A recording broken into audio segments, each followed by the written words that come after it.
আসসালামু আলাইকুম। Recently router reset দেওয়ার পরে রুইজিতে অনেকে মনে করেন যে রাউটার নষ্ট হয়ে গেছে বা ঢোকা যাচ্ছে না, এরকম একটা ইস্যুতে।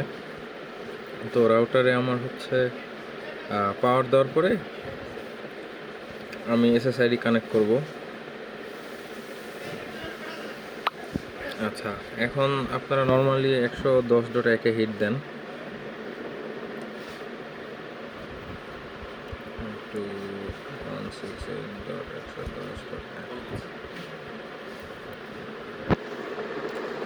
এই পেজে আসলে এরকম দেখায়।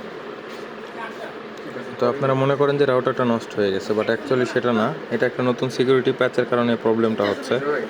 আপনারা দুইভাবে এটা করতে পারেন।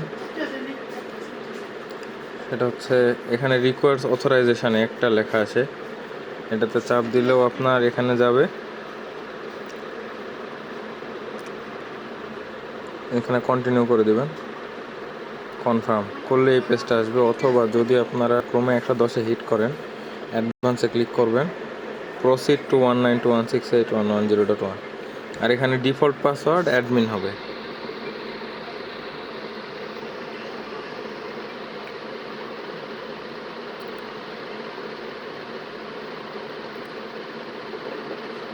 এভাবে আমরা রাউটারে লগ ইন করতে পারি। এখানে আপনারা নতুন পাসওয়ার্ড সেট করে দিবেন যেভাবে চায়, বড় হাতের লেটার, ছোট হাতের লেটার, নাম্বার, স্পেশাল ক্যারেক্টার সব কিছু মিলায় পাসওয়ার্ড ক্রিয়েট করে কনফিগার শুরু করবেন। এটা আসলে রাউটার নষ্ট হয় নাই, এটা রাউটারের নতুন একটা সিকিউরিটি ফিচার।